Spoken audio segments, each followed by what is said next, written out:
ఇక భువనగిరి నియోజకవర్గం చూద్దాం. భువనగిరి నియోజకవర్గం అంటే మన అందరికీ తెలిసిందే. మనం ఇటీవల కాలంలో భువనగిరిలో సభ నిర్వహించుకున్నాం. ఈ భువనగిరి ప్రాంతంలో గతంలో కొండా లక్ష్మణ్ బాపూజీ అక్కడి నుంచి ఎమ్మెల్యేగా ప్రాతినిధ్యం వహించాడు. అప్పుడు చిన్న కొండూరు అనేటువంటి విలేజ్ ఉంటే తర్వాత భువనగిరి నియోజకవర్గంగా మారింది.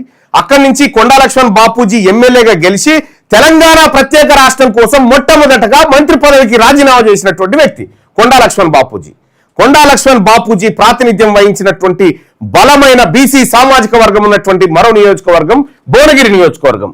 ఇది ఒకసారి చూస్తే 1952 నుంచి నిరంతర రాజకీయ ప్రతిపత్తిని ఒకసారి చూస్తే భువనగిరి 1952 మొదటి సాధారణ ఎన్నికల నాటి నుంచే ఒక స్వతంత్ర ప్రత్యేక నియోజకవర్గంగా అస్తిత్వాన్ని కలిగి ఉంది. చారిత్రక వాస్తవాన్ని చూస్తే చిన్న కొండూరు అనేది భువనగిరి యొక్క పాత పేరు కాదు. 1962లో చిన్న కొండూరు ఒక ప్రత్యేక నియోజకవర్గంగా ఉండేది. భువనగిరి తన భౌగోళిక మరియు రాజకీయ ప్రాముఖ్యతను ప్రారంభం నుంచే నిలుపుకుంది 1952లో కథ. ఇక భువనగిరి నియోజకవర్గంలో మొత్తం ఓటర్ల సంఖ్యను కనుక చూస్తే మొత్తం ఓటర్లు వచ్చేసి 2,16,995 మంది మొత్తం ఓటర్లు. 2,16,995 ఓట్లుంటే అందులో రెడ్ల ఓట్లు 18,931. 18,931 ఓట్లతోని మొత్తం రెడ్ల ఓట్లు రెడ్లే వేసుకున్నా వాళ్ళు ఎట్లాగో వాళ్ళే వేసుకుంటారు. బీసీఓనికి ఏమేరు 18,931 ఓట్లు వాళ్ళే వేసుకున్నా కూడా వాళ్ళకి డిపాజిట్ రాదు. వాళ్ళ బతుకంతా ఇక వీళ్ళ మీద ఆధారపడ్డది బీసీ ఓట్ల మీద. 1,37,422 ఓట్లు ఓన్లీ బీసీలే. 63% ఓట్లు భువనగిరి నియోజకవర్గంలో మొత్తం ఓట్లు 2,16,000 ఉంటే 1,37,422 ఓట్లు 63% ఓట్లు ఓన్లీ బీసీలే. ఇక్కడ చారిత్రక బీసీ లెజెండ్ కొండా లక్ష్మణ్ బాపూజీ తీసుకుంటే 1967లో మరియు 1972లో భువనగిరి అసెంబ్లీ ఎన్నికల్లో అద్భుతమైన విజయం సాధించిండు. తెలంగాణ ఉద్యమ శిఖరం కొండా లక్ష్మణ్ బాపూజీని ఈ రెడ్లంతా ప్రోత్సహించి ఏం చేసిరు, మంత్రి పదవికి రాజీనామా చేసినట్టు చేసిరు.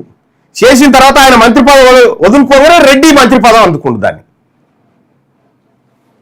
పాపం బాపూజీ అప్పుడు వీళ్ళ కుట్రలను పసిగట్టలేకపోయింది కానీ నికార్సైన బీసీ వాది, నికార్సైన పద్మశాలి బీసీ బిడ్డ.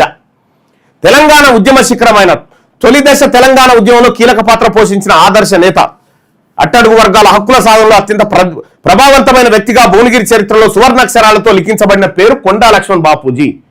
ముఖ్యమంత్రి స్థాయి నాయకుడు. ఇంకా తర్వాత 1952-57లో రావి నారాయణ రెడ్డి దిగింది ఆడ పీడీఎఫ్ పార్టీ నుంచి. 1962లో ఆరుట్ల రామచంద్రారెడ్డి. 1967-72లో కొండా లక్ష్మణ్ బాపూజీ కాంగ్రెస్ పార్టీ నుంచి. ఇక కాంగ్రెస్ పార్టీలో ఈయనతో రాజీనామా చేయించి నెక్స్ట్ కొమ్మిడి నరసింహారెడ్డి దిగిండిగా. కొమ్మిడి నరసింహారెడ్డి 1978-83లో కాంగ్రెస్ పార్టీ నుంచి అక్కడ విజయం సాధిస్తే ఇక 1985, 89, 94, 99 ఎలిమినేటివ్ మాధవరెడ్డి టీడీపీ నుంచి అక్కడ విజయం సాధించిన 4 సార్లు. ఆ తర్వాత ఆయన మరణం తర్వాత ఉప ఎన్నిక వస్తే ఆ ఉప ఎన్నికల్లో 2000 సంవత్సరంలో 2004, 2009లో ఎలిమినేటివ్ ఉమా మాధవరెడ్డి అక్కడ టీడీపీ నుంచి గెలవడం జరిగింది. వీళ్ళు దాదాపుగా 7 సార్లు ఎమ్మెల్యేగా ప్రాతినిధ్యం వహించింది వీళ్ళు.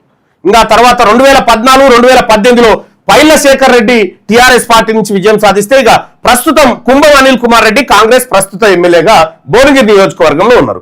మరి వీళ్ళేనా ఈ రెడ్లేనా? ఎన్ని ఏళ్ల కింద పోయింది బీసీలకు? 1978లో బీసీలు కోల్పోయిన సీటు 1978 అంటే దాదాపుగా 48 సంవత్సరాలు. 48 సంవత్సరాల నుంచి కింద అంటే దాదాపు 50 సంవత్సరాల కింద భువనగిరి నియోజకవర్గంలో బీసీలకు అధికారాన్ని దూరం చేసినటువంటి రెడ్లు మరి బీసీలు లేరా అనంటే ఎంత బీసీ నాయకత్వం ఉందో చూడండి. ఒకటి పోతంశెట్టి వెంకటేశ్వర్లు మున్సిపల్ చైర్మన్ గా పనిచేసినటువంటి వ్యక్తి. పోత్నా ప్రమోద్ కుమార్ ఉన్నారు, మాజీ మార్కెట్ కమిటీ చైర్మన్ గా పనిచేసిన సుదీర్ఘ అనుభవం ఉన్నటువంటి బీసీ నేత. తంగెలపల్లి రవికుమార్ ఉన్నారు, మాజీ పీసీసీ కార్యదర్శిగా పనిచేసినటువంటి నాయకుడు. పచ్చిమట్ల శివరాజ్ గౌడ్ ఉన్నారు, 2009లో ప్రజారాజ్యం పార్టీ అభ్యర్థిగా పోటీ చేసినటువంటి వ్యక్తి. పంజాల రామాంజనేయులు గౌడ్ ఉన్నారు, సీనియర్ గౌడ సామాజిక వర్గం నుంచి బలమైనటువంటి బీసీ నేత. అక్కడ ఇంతమంది ఉన్నారు. నీలా ఓం ప్రకాష్ గౌడ్ ఉన్నారు, మండల నాయకుడు ఉన్నాడు. అక్కడ బీఆర్ఎస్ పార్టీ నుంచి బలమైన బీసీ నాయకుడుగా ఉన్నటువంటి అతికం లక్ష్మీనారాయణ గౌడ్ యాదాద్రి భువనగిరి జిల్లా గౌడ సంఘం అధ్యక్షుడిగా పనిచేస్తున్నటువంటి వ్యక్తి ఉన్నాడు. ఆ తర్వాత గుండాల లక్ష్మీనారాయణ గౌడ్ ఉన్నాడు, అసెంబ్లీ పోటీదారుగా ఆయన. పిట్టల శంకర్ మాజీ మావోయిస్టు టీఆర్పీ రాష్ట్ర పార్టీ నాయకుడు పిట్టల శంకర్ అక్కడ బలమైన మాజీ మావోయిస్టు నేత. అటువంటి ఎవరు ఏ రెడ్లనైతే రాజకీయంగా ఖతం చేయాలనుకున్నో దాంట్లో కీలక పాత్ర వహించిన పిట్టల శంకర్ ఇవాళ భువనగిరి నియోజకవర్గం నుంచి ఎమ్మెల్యే అభ్యర్థులుగా వీళ్ళందరూ ఉన్నారు. యాదవ్ సంఘం ప్రతినిధులు మల్లేశం యాదవ్, ఇట్లా చాలా మంది బీసీ నాయకులు భువనగిరిలో సీటు కోసం వెయిట్ చేస్తా ఉన్నారు. 2028లో ఖచ్చితంగా ఈ నాయకత్వం చేతుల్లోకి సీటు రాబోతా ఉంది. మీరు బీసీలను కాదని ఏ పార్టీ కూడా వేరేటోని టికెట్ ఇచ్చే పరిస్థితే లేదు. ఇక్కడ భువనగిరి నియోజకవర్గంలో చూసుకుంటే 63.33% ఓట్లు బీసీలే. 63.33% ఓట్లు.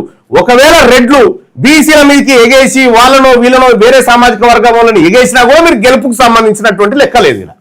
మీ బతుకంతా బీసీల మీదనే ఆధారపడ్డది రాజకీయ బతుకు.